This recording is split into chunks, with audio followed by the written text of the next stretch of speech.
Hi there. I think Mark Zuckerberg is saying something very interesting and related to a video I made a while back about applications of AI. He has gone through some personal changes. I pinpoint the moment that I sent a message to him saying, you just have to do stuff, which was because I am slightly empathetic with Mark Zuckerberg. I think that his more, let's say, cold-hearted, calculated personality was because his outward presentation didn't inspire people to interact with him in a way that they otherwise might. That like show him the complete world. And the essence of my tip to just do stuff is that that's what creates a man. A man. I'm not being sexist here, but you have to be unpredictable. So you have to just do stuff and don't care about the consequences. There's a huge advantage to being unpredictable in your behavior. It's very broad. First of all, people don't have to feel guilty about how you behave because they cannot feel responsible because they cannot understand why you do it. Second of all, they have to check up on you on what you're doing because they cannot predict it. So you start to exist in their world. It's like when they think about people, then they come across you, and then they have to stop because they have to think, okay, I don't know. I have to check, and your interaction with the world changes. You become more brave because you basically do something that you otherwise wouldn't have done. So that takes courage. It takes very little energy and effort, but it does, like, in the end. And of course you start to experience the world in a different way because the world interacts with you in a different way. So he let his hair grow and did some stupid things, and he didn't care, and everybody felt relaxed. Okay, so first of all, he's a bit more human than we thought he was. He's not doing it for some effect. So it's also like you no longer feel chased by somebody. You don't like okay. There was this clip of him where he tried to hang out with some jiu-jitsu people, and he was ignored, or some MMA fighters or something like that.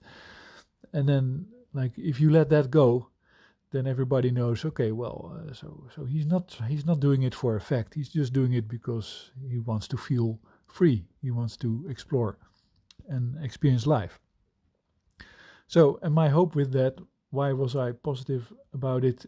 My hope with that is that because you then interact with the world a little bit differently, uh, you start to develop a different morality about the world.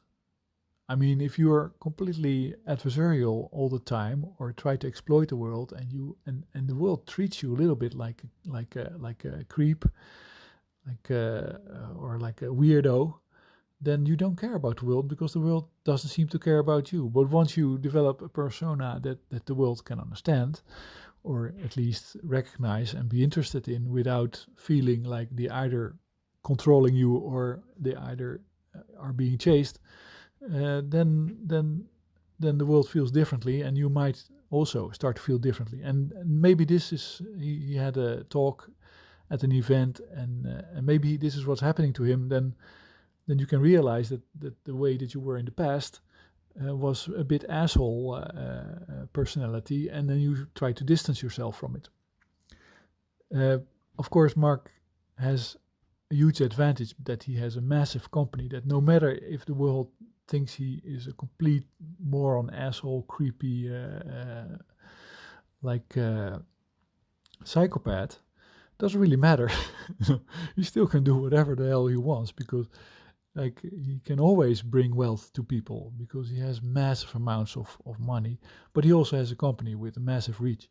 So, but he said that he wanted to be done with the whole controversy about Cambridge Analytica, and his responsibility for it. He thinks he was less responsible. I don't think that's true, but I can understand, like, in light of changing your own personality, you start to feel bad about the past, and you start to think, well, okay, that sucked, but I want to move on because it is infringing on my freedom. That's the whole, like, you have to be able to move on.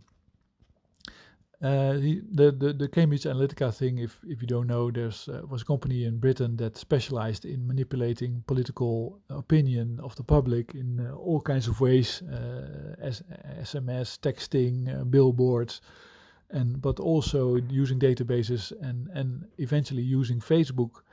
And there's a book about it called Targeted, written by Brittany Kaiser, that I recommend.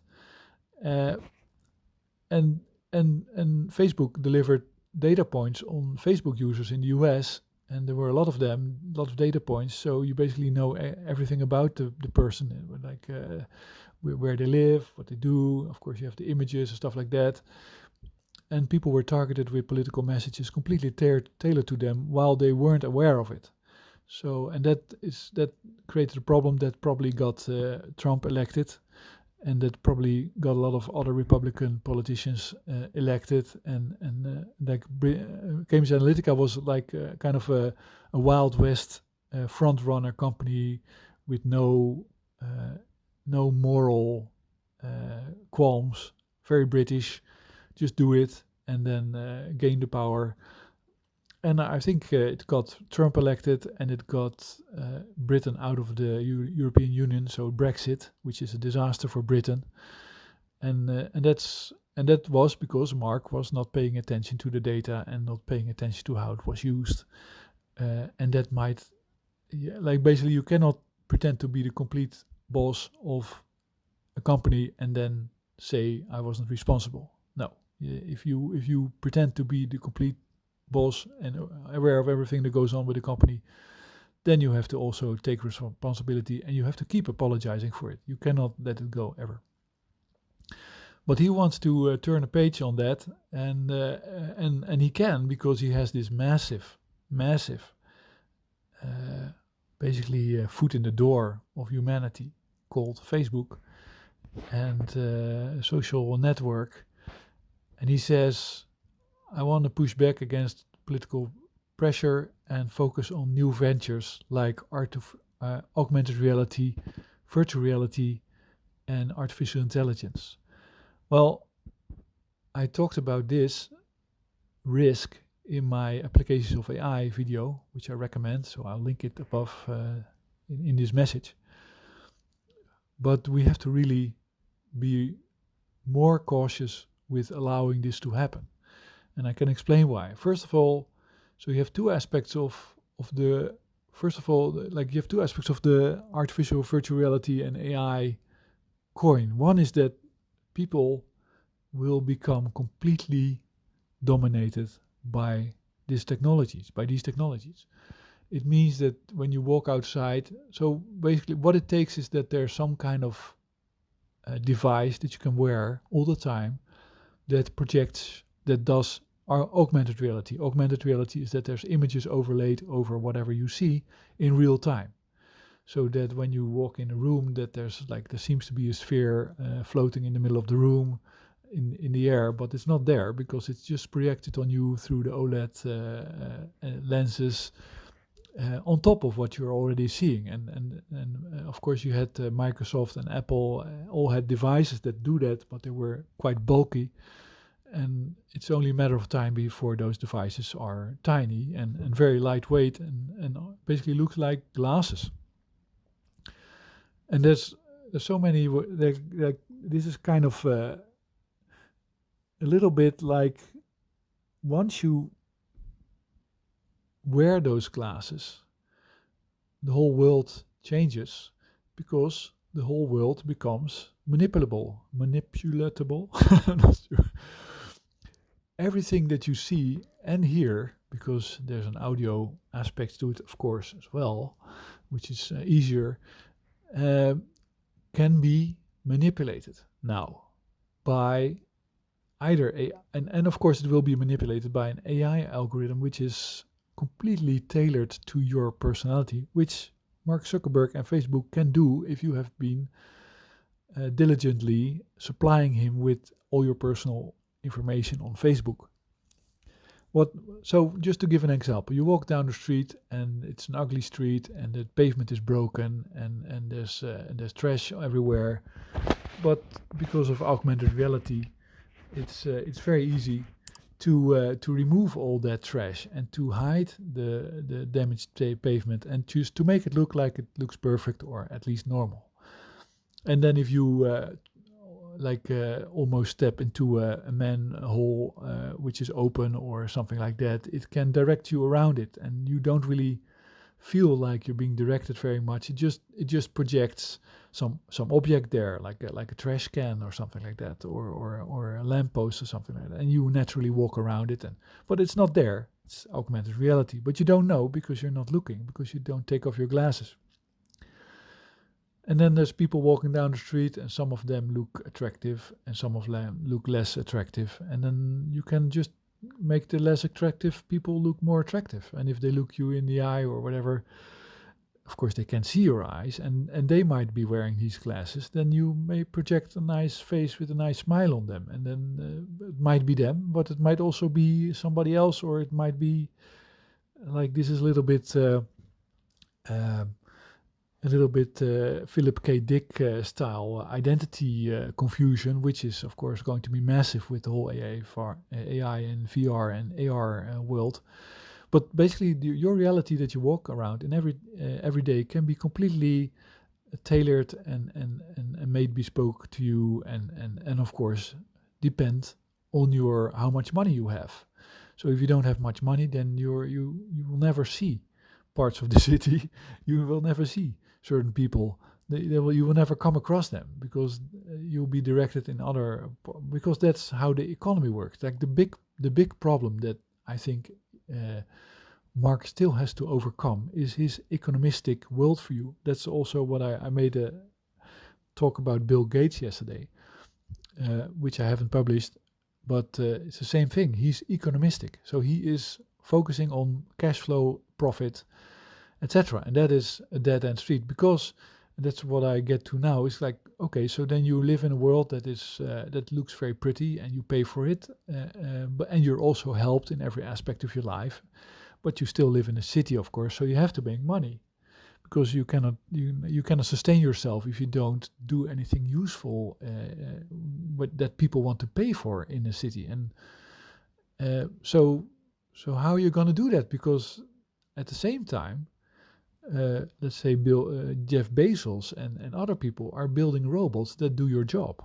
So your barista is an android, and all the stuff that you wear is made in factories with robots, and etc. etc. Now, and so they all take your job, and your creative design is no longer necessary, because AI can create all kinds of design on the fly, and it's super attractive. And then basically, it can almost measure your pupil dilation, or it will measure your pupil dilation, like which shows the outside world how interested you are in something, in order to gauge whether your mind is being captured by some visual stimuli that is presented. I mean, the amount, the control over your existence will be complete, but at the same time, your existence will be made completely redundant in a city. Because in a city, you don't grow stuff, you don't sweep the streets, you don't do anything, because all those things are done by machines and robots, or you're not allowed to do them. So you're not allowed to do all kinds of creative stuff. Like creativity is not liked by the economy. You should not be creative. There's only marketing people can be creative, because then it generates cash flow. But so if Mark Zuckerberg focuses on that, and he's going to build that world, he has to realize that the end game of that, which is what I explained in my application of AI, is that your apartment gets smaller and smaller, because you can afford less apartment because you make less money, but also because you don't need it anymore, because now you wear those glasses. So your apartment looks fantastic, and you have a fantastic view when you look out the window, which is not there. So you can basically live in a basement with your VR glasses on. But eventually, the economy will decide, and this is the fossil nuclear economy, which Bill Gates envisions, and and you can clearly divide people into two camps, which is the economistic camp and the robo-economistic camp. But that's like digressing a little bit. I will talk about that some other time and keep it to 15 minutes or something like that this time. But in the end, the economy will decide that you use a lot of energy with your VR and your AR, walking around the city, eating stuff, but you're not doing anything useful for anybody because AI took your job and all the other people. It can all be generated automatically. So it will fire you from whatever job you had. It will find out that you can't pay your bills, and then you cannot enter you try to come home one day and you cannot enter because your credit ran out, and you already lived in completely anonymous box in the basement, just as long as the wireless can reach your goggles, etc. It was fine, but now the economy decides that you basically don't belong in the city. It's really a mystery to me what people will mean to each other if they wear augmented reality or virtual reality glasses most of the time. And I think it will be augmented reality, because you will have to, that's the most powerful technology. Virtual reality is nice, but then you go somewhere and do virtual reality and you go back home where you have your real life. Augmented reality can be overlaid and slowly take up your entire life and be there all the time. So economistically, that's the most interesting, and that's the whole, the economy, because it serves cash flow for banks. That's what it's all about. Is fundamentally predatory. It's predatory on humans. You have money, give me that money. Or spend it here. It's like when I was in India one time, and then I'll finish this. I was visiting India with some friends, and we were driving around in that the old taxi cars that they made there, from Delhi around to Agra or something like that, and Jaipur. But we had a taxi driver, and he would stop at businesses of his friends all the time. It would take hours to get from one place to the other, because we go to a marble factory and a textile market and etc. It was really exhausting, which was because his mind was going, they have money, they should spend the money. So your AR glasses will be like that. The AI that manages your life, the Facebook Meta AI that knows your personality better and your life better than anybody else, will be running your life and thinking all the time, hey, this guy still has money, let's get that money, let's get him to. And interestingly, the methods to do that can be way more sophisticated than current marketing, because not like you're inviting it, of course, if you wear those glasses, but there's something like subliminal influencing, which maybe a little bit so if you're in the world and you walk around, then you hate horses, for instance. You never want to have anything to do with horses, but there's a lot of horse toys for sale or something like that. Somebody want to get rid of them. They were accidentally made and now they have to be sold. Then it's very easy to manipulate your whole perception of horses by detecting whether you're in a good mood and then show a horse. And you're not going to ruin your mood because there's a horse, but the horse will become associated emotionally with a good mood, or in a context with whatever. Normally, marketing images are made at one time and then presented to you at later time. But with augmented reality, you can do product placement all the time. You can do influencing all the time, because once you accept a world that you see through AR glasses, and you accept that there's stuff in the world that's not really there, but you can't really see whether it's real or not. Once you accept that, then there's all kinds of ways in order to change your perception. Basically, you can reprogram your whole neocortex, and the only thing that stands in the way of that is your oldest memories, which are not flexible. So, and then the only thing that is required to make sure that that's not an doesn't inhibit the economy is to give you a very uniform education as a child. And that will also be recommended. So that's the economistic. So the economistic part is the problem with the economistic part is that you will eventually be kicked out of the city without food and money, and you will die. That's that's why I am against economism, because it's not only destroying our environment and making it hard for humanity to survive, but it is actually predatory on humans. Anyway, 20 minutes. Thanks for listening. I hope you enjoyed it, and have a good day.